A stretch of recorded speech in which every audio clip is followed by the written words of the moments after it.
मेरे प्यारे साथियों, आपका अपने परिवार dream academy by Ankit sir में हार्दिक स्वागत है। आप सभी को पता है हम रेलवे ग्रुप डी के लिए स्पेशल क्लास प्रारंभ कर रहे चुके थे। किस लिए? तो रेलवे ग्रुप डी के लिए हमने स्पेशल क्लास प्रारंभ की थी, जिसमें हम साइंस के केमिस्ट्री को पढ़ रहे थे। आज जो है बात करेंगे। आज हमारा जो टॉपिक होने वाला है साल्ट होने वाला है, यानी हम कह सकते हैं लवण। यानी हमारा ये दूसरा चैप्टर है। कौन सा चैप्टर? दूसरा चैप्टर है। पहला चैप्टर आप नहीं देखे तो उसको देख लें।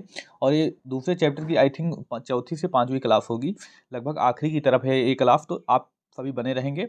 और हाँ, पीडीएफ के लिए टेलीग्राम चैनल ज्वाइन कर लेंगे। पीडीएफ हमारा टेलीग्राम चैनल लिंक आपको डिस्क्रिप्शन में मिल जाएगा, वहाँ पे आप लिंक पे जा सकते हैं। चलिए अब अपने क्लास को स्टार्ट करते हैं। हमारी क्लास स्टार्ट होने वाली है मित्र, तो सभी साथी बन जाएंगे। चलिए, हमारा टॉपिक जो होने वाला है साल्ट। कौन सा टॉपिक? साल्ट होने वाला है, यानी हम कह सकते हैं कौन सा टॉपिक? लवण। चलिए हम बात करते हैं। हमने सबसे पहला पढ़ा अम्ल के बारे में। पढ़ा यानी एसिड हमने पढ़ा। उसके बाद हमने पढ़ा बेस। ठीक है। अब जो ये लवण होता है, लवण का निर्माण इस एसिड यानी अम्ल और किसको? क्षार को मिलाने से बनता है, तो लवण का निर्माण हो जाता है। याद रखेंगे। अब इसमें आपको याद रखना है, जो लवण होता है कैसे निर्माण होता है? जब अम्ल और क्षार को आपस में मिला दिया जाता है तो लवण बन जाता है। चलिए अगर इसके बारे में बात करें, क्या क्या मिलाया जाता है? तो अम्ल मिलाया जाएगा। अम्ल के साथ साथ अम्ल में क्या मिलाया जाता है? तो क्षार मिलाया जाता है। क्षार मिलाया जाएगा तो क्या बनेगा? लवण बन जाएगा। और लवण के साथ साथ इसमें क्या बनेगा? जल बनेगा। यानी इसको आप याद रखेंगे। अम्ल होगा, उसमें क्षार मिलाएंगे, लवण बनेगा और जल प्राप्त होगा। तो अब यह एक अभिक्रिया बन जा रही है। इस अभिक्रिया को क्या कहते हैं? उदासीनीकरण अभिक्रिया। इसके उदाहरण बात करेंगे। अभी पहले हम समझ लें उदासीनीकरण या उदासीन अभिक्रिया। इसको यह नाम से जाना जाता है। अब पूछा जाए उदासीनीकरण अभिक्रिया क्या होती है? जब अम्ल और क्षार को परस्पर मिलाया जाता है तो वे क्या करते हैं? एक दूसरे के प्रभाव को समाप्त करते हैं और उत्पाद के रूप में क्या बनाते हैं? लवण बनाते हैं और जल बनाते हैं। यही लवण जो होता है, अब हमें इसी लवण के बारे में पढ़ना है, यानी इसी साल्ट के बारे में हमें पढ़ना है। चलिए अगले प्रश्न पर अगले आते हैं स्लाइड पर। चलिए अगली स्लाइड हमारी है। हम सबसे पहले अभिक्रिया के बारे में पढ़ लें। अभिक्रिया हमारी क्या है? हमारी अभिक्रिया? उदासीनीकरण अभिक्रिया। हमारी अभिक्रिया का नाम क्या है? उदासीनीकरण अभिक्रिया। यहाँ पर आप देखेंगे। चलिए इसके बारे में नोट्स कर लेते हैं, क्योंकि इंपॉर्टेंट है तो आपको याद रखना है। चलिए अब बात करते हैं इस अभिक्रिया के बारे में। चलिए आते हैं, हमारी अभिक्रिया क्या होगी? जब क्या होगा? यहाँ पर देखें, जब अम्ल और किसको? क्षार को आपस में मिलाते हैं,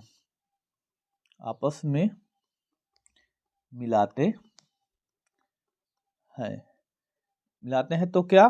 तो उत्पाद में क्या प्राप्त होता है? उत्पाद में लवण तथा जल प्राप्त होता है।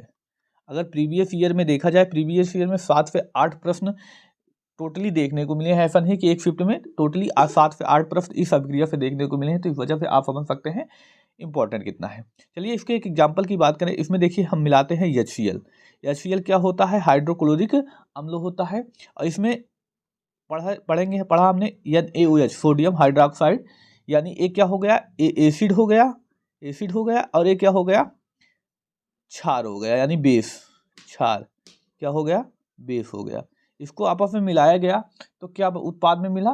तो NaCl। आप जानते होंगे नमक होता है, नमक का फार्मूला, यानी इसे ही क्या कहते हैं? साधारण नमक कहा जाता है। आप सुने होंगे साधारण नमक जो हम लोग खाते हैं। और इसका जो रासायनिक नाम होता है, यहाँ पर नोट कर लें, रासायनिक नाम क्या होता है? तो सोडियम क्लोराइड। क्या हो जाएगा? Sodium chloride. इसी का रासायनिक नाम क्या होता है? सोडियम क्लोराइड होता है, Cl का, साधारण नमक, या इसी को टेबल साल्ट कहते हैं, वो आप तो जानते होंगे। और उत्पाद में क्या हमें मिलेगा, H2O मिल जाएगा। हमें इसी सब के बारे में, यानी ये जो लवण है ये पढ़ना होगा। तो सबसे इम्पोर्टेंट आपको याद रखना है उदासीनीकरण। अब क्रिया क्या होती है, जब अम्ल और क्षार को आपस में मिलाया जाएगा तो उत्पाद में लवण प्राप्त होगा और क्या प्राप्त होगा, जल प्राप्त होगा। कभी कभी इस जो आप परिभाषा देख रहे हैं, परिभाषा से प्रश्न बन जाते हैं, या कभी कभी एग्जाम्पल से प्रश्न बन जाते हैं, या कभी कभी यही एग्जाम्पल दे देता है, इसमें कुछ स्थान छोड़ देगा, पूछेगा यहाँ पर क्या होना चाहिए, ऐसे प्रश्न देखने को मिले हैं। या कभी कभी ऐसे पूछ लिया जाता है, जब हाइड्रोक्लोरिक अम्ल को सोडियम हाइड्रोक्साइड के साथ मिलाया जाता है तो उत्पाद के रूप में क्या प्राप्त होता है, सोडियम क्लोराइड प्राप्त होता है और जल प्राप्त होता है। तो ऑप्शन पर डिपेंड करता है क्या प्रश्न पूछता है। चलिए अब हम बात करते हैं लवण के प्रकार के बारे में। लवण के प्रकार बात करते हैं, लवण के प्रकार के बारे में बात करें। लवण के अगर प्रकार के बारे में बात करते हैं तो लवण के कितने प्रकार होते हैं, तो आप बताएंगे कितने प्रकार, तो 3 प्रकार के लवण पाए होते हैं। चलिए इन तीनों के बारे में हम बात करें तो इनके नाम आपको याद रखना है। हालांकि इनके प्रकार से प्रश्न नहीं बनता, लेकिन ये प्रश्न पूछा जा सकता है, इनके प्रकार का नाम क्या है, ये प्रश्न आपके एग्जाम में देखने को मिल सकता है। तो इस वजह से आप इसके नाम को भी नाम याद करके चलेंगे, बहुत है इतना, आप अगर नाम याद कर लेते हैं तो इनफ है। सबसे पहला है अम्लीय लवण, अम्लीय लवण। और दूसरा कौन सा है, अगर दूसरे की बात करें तो दूसरा है क्षारीय लवण,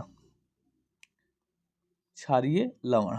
और तीसरा जो है उदासीन लवण, कौन सा है, उदासीन लवण। तो ये 3 हैं, ये तीनों प्रकार आपको याद रखने हैं। अगर आप कहते हैं तो हम बढ़ा दें, लेकिन ये आपके एग्जाम में यहाँ से प्रश्न बनता नहीं है तो आपको पढ़ने की आवश्यकता नहीं है। इसके प्रकार से जो देखिए, इसमें तो थोड़ा सुन लें, बाकी कोई नहीं है। अम्लीय लवण में क्या होगा, अम्ल की प्रधानता ज़्यादा होगी, यानी जब अम्ल और क्षार को मिलाया जाएगा तो प्रबल अम्ल उसमें मिलाया जाएगा। और इसमें क्या मिलाया जाएगा, प्रबल क्षार।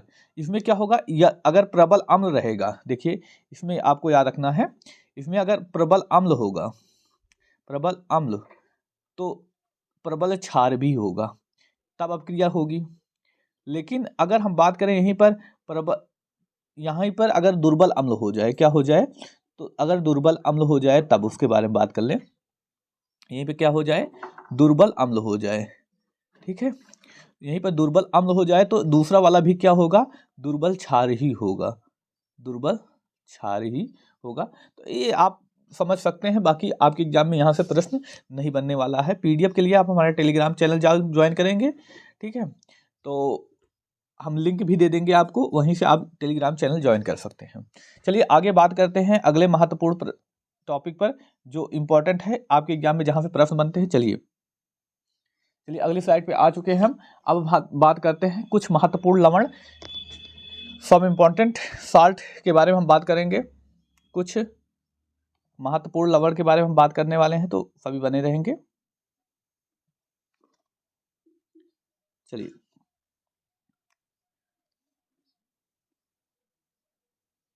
कुछ महत्वपूर्ण लवण, कुछ महत्वपूर्ण लवण के बारे में हम बात करेंगे। सबसे पहला महत्वपूर्ण लवण जो है हमारा एलम आता है, फिटकरी जिसको हम कहते हैं अपनी भाषा में, तो हम फिटकरी के बारे में ही पढ़ेंगे।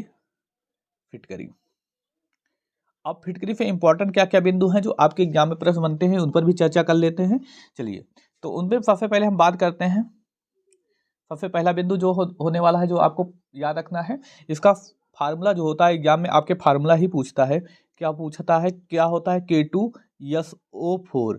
क्या होगा मित्र, K2SO4 Al2, क्या हो जाएगा, K2SO4 Al2, याद देखेंगे Al2, K2SO4 Al2, SO4 का होल थ्राइज, आगे हम बात करते हैं 24H2O, इसको आप याद रखें। चलिए आगे हम बात करते हैं, आगे हम बात करेंगे मित्र। चलिए तो आगे हम बात करें, इसमें एक प्रश्न जो पूछा जाता है, बहुत ही इंपॉर्टेंट प्रश्नों की कैटेगरी में हम रखेंगे। इसमें जो है जल के अणु कितने पाए जाते हैं फिटकरी में, जल के अणु कितने होते हैं, आप यहाँ देखे होंगे जल के अणु कितने होते हैं, आप यहाँ देख सकते हैं कितना होता है, तो 24। फिटकरी में कितने जल के अणु होंगे, 24 जल के अणु होते हैं, इसको आप याद रखेंगे। चलिए अगले बिंदु पर आते हैं जो एग्जाम के लिए महत्वपूर्ण है। हमारा अगला बिंदु क्या है, तो अगले बिंदु पे बात करते हैं सबसे इम्पोर्टेंट, रक्त का थक्का जमाने में, रक्त का थक्का जमाने में, रक्त का थक्का जमाने में क्या सहायक होता है? तो फिटकरी। आप देखते होंगे गांव में, आपने देखे होंगे जब आप शेविंग कराने जाते हैं तो वहां पर अगर आपके कुछ कट जाता है तो नाई क्या करता है, वो फिटकरी से आपके वहां पर जहां कटा होता है रगड़ देता है, तो क्या होता है, रक्त वहीं पर जम जाता है, यानी रक्त का थक्का जम जाता है, जिससे रक्त बहना बंद हो जाता है। और बात करते हैं, यह जल में मिट्टी को साफ करने में काम आता है, कोई इंपॉर्टेंट नहीं है। या रोगाणुजनक यौगिक है, क्या है, रोगाणुजनक है, रोगाणुजनक है, रोगाणु को खत्म करता है, ये भी इंपॉर्टेंट है। और कई फायदे हैं फिटकरी के। आप निश्चित ही कोई रनिंग करता है तो रनिंग करने पर जब उसके पैरों में दर्द होता है तो वहां पर भी गर्म करके जब लगाया जाता है तो मुलायम कर देता है पैर। तो ये सब इंपॉर्टेंट फैक्ट हैं, वो यही आपको आपके एग्जाम के लिए बस इतना ही आपको याद रखना है। सबसे इंपॉर्टेंट जो पूछा जा सकता है आपके एग्जाम में, सबसे महत्वपूर्ण जो होने वाला है, इसका फार्मूला होने वाला है, फार्मूला आप याद रखेंगे। अभी अगला प्रश्न जो इंपॉर्टेंट बनेगा, कितने अणु पाए जाते हैं जल के? तो 24। और अगला जो इंपॉर्टेंट बन सकता है, ये बन सकता है तो रक्त का थक्का जमाने के लिए इंपॉर्टेंट हो सकता है। ये 3 बिंदु आपको याद रखना है। चलिए, पीडीएफ के लिए आप हमारे टेलीग्राम चैनल के साथ जरूर जुड़ेंगे, पीडीएफ वहीं पर आपको मिल जाएगी। चलिए आगे हम बात करते हैं अगले महत्वपूर्ण लवण के बारे में। अगला महत्वपूर्ण लवण क्या है? दूसरा क्या है? दूसरा हम बात करते हैं, अगला है हमारा ब्लीचिंग पाउडर। क्या है? विरंजक चूर्ण, विरंजक चूर्ण, जिसको क्या कहा जाता है? ब्लीचिंग पाउडर भी कहते हैं। ये तो सभी को पता होगा, ब्लीचिंग पाउडर। कितने साथी पढ़ के आए हैं इसे? हाई स्कूल में पढ़ के आए हैं तो सभी साथी लगभग एक बार तो पढ़े होंगे, हालांकि उस समय इतना मानसिक विकास हुआ नहीं रहता तो इस समय नहीं याद रहता। चलिए, विरंजक चूर्ण के बारे में हम बात करने वाले हैं। विरंजक चूर्ण से क्या प्रश्न आपके एग्जाम में बनने वाला है? चलिए, तो सबसे पहले इसका जो फार्मूला होता है आपको वही याद रखना है। क्या होता है? CaOCl2। क्या होता है? CaOCl2। ये इसका केमिकल फार्मूला होता है, रासायनिक फार्मूला होता है, इसको आपको याद रखना है। क्या? CaOCl2। चलिए, इसका अगर हम रासायनिक नाम बात करें, इंपॉर्टेंट है, ये पूछा जाता है, तो आप बताएंगे कैल्शियम ऑक्सीक्लोराइड। क्या होता है? कैल्शियम ऑक्सीक्लोराइड, इसका अन्य नाम भी पूछा जाता है, या इसी को क्या कहा जाता है? Calcium hypochloride. क्या कहते हैं? कैल्शियम हाइपोक्लोराइड, इसी को क्या कहा जाता है? कैल्शियम हाइपोक्लोराइड भी कह देते हैं, तो इसको भी आप याद रख सकते हैं। चलिए, यह इंपॉर्टेंट है। दरअसल इसका निर्माण कैसे होता है वह भी इंपॉर्टेंट है, पेपर में पूछा जाता है। अगर आपने पढ़ा होगा, क्या पढ़ा होगा? चूने का पानी पढ़ा होगा निश्चित ही। तो चूने का पानी हमने पढ़ा था, क्या होता है फार्मूला? CaOH का होल ट्वाइज होता है। इसे क्या कहा जाता है? चूने का पानी कहते हैं, या बुझा हुआ चूना ही इसी को कहा जाता है। जब इसमें क्लोरीन गैस मिलाई जाती है, कौन सी गैस? क्लोरीन गैस मिलाई जाएगी, तब जाकर किसका निर्माण होता है? विरंजक चूर्ण का, CaOCl2 का, यानी विरंजक चूर्ण का निर्माण होता है। साथ ही इसमें से क्या होगा? जल मुक्त होगा। क्या होता है? तो इसमें जल मुक्त होता है। तो हमने देखा कि कैसे विरंजक चूर्ण का निर्माण होता है। तो इसमें कैल्शियम, ये बुझे हुआ चूना जो आप देख रहे हैं, कैल्शियम ऑक्सीक्लोराइड, अगर बात करते हैं निर्माण कैसे होगा, तो इस बुझे हुए चूने में क्या किया जाएगा? क्लोरीन गैस प्रवाहित की जाएगी। जब क्लोरीन गैस प्रवाहित की जाएगी तो इसमें कैल्शियम ऑक्सीक्लोराइड यानी विरंजक चूर्ण का निर्माण होता है। इसमें क्या होगा? जल भी मुक्त होगा। ठीक है। अब अगला जो प्रश्न यहाँ से बनता है, इसके थोड़े से उपयोग से प्रश्न बनता है। उपयोग इसका क्या होगा? यूजेस की बात करें, यूज क्या क्या होता है, तो यूज में अगर देखा जाए तो यह क्या करता है? पानी, कागज, कपास का रंग उड़ा देता है, यानी सफाई में किया जाता है। सबसे इंपॉर्टेंट जो होता है क्लोरोफार्म, जो सुने होंगे बेहोश करने की पाउडर होता है क्लोरोफार्म, इसका फार्मूला भी पूछा जाता है आपके एग्जाम में। क्या होगा? CHCl3 होता है, बनाने में इसका प्रयोग किया जाता है। बनाने में ये क्लोरोफार्म क्या होता है? बेहोश करने का एक पाउडर होता है, इसको आप याद रखेंगे। अगला अगर बात करें, यह जो बैक्टीरिया और कीटाणु को मारता है, किसे मारता है? यह बैक्टीरिया और कीटाणु को मारता है। किसे? बैक्टीरिया और कीटाणु को मारता है। इसको आप याद करके चलेंगे। एक और बात करते हैं, अगला हमारा है बेकिंग सोडा। बेकिंग सोडा के बारे में हमें पढ़ लेना है। चलिए हम आगे बात करते हैं बेकिंग सोडा। आप इतना पढ़ लेंगे, इतना ही बहुत ज़्यादा इम्पोर्टेंट है। किस पर बात करेंगे? बेकिंग सोडा के बारे में। चलिए आते हैं बेकिंग सोडा के बारे में।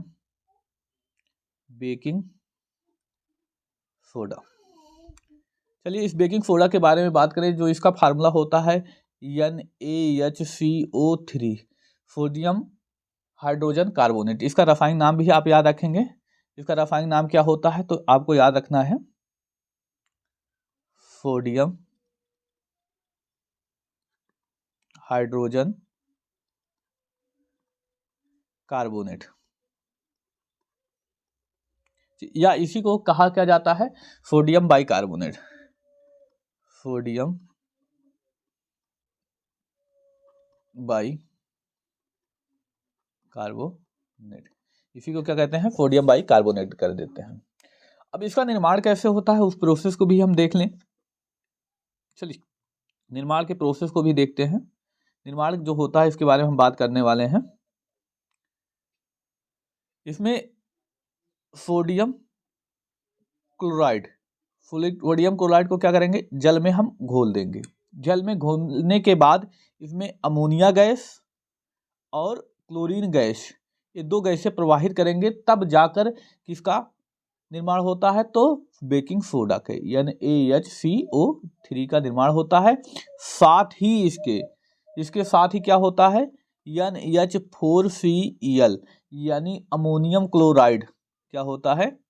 Ammonium chloride. अमोनियम क्लोराइड के बारे में देखें तो अमोनियम क्लोराइड प्राप्त होता है, जिसे हम साधारण भाषा में क्या कह देते हैं? नौसादर। इसे क्या कहा दिया जाता है? नौसादर। ये क्या होता है? अमोनिया और क्लोरीन गैस को प्रवाहित किया जाता है। अब ये जो प्रोसेस होता है, ये प्रक्रिया क्या कहलाती है? यह भी इंपॉर्टेंट है। यह प्रक्रिया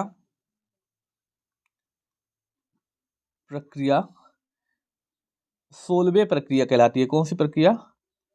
सोलबे प्रक्रिया कहलाती है, या इसी को हम क्या कह देते हैं? क्लोर क्षार प्रक्रिया। क्लोर क्षार प्रक्रिया कह देते हैं।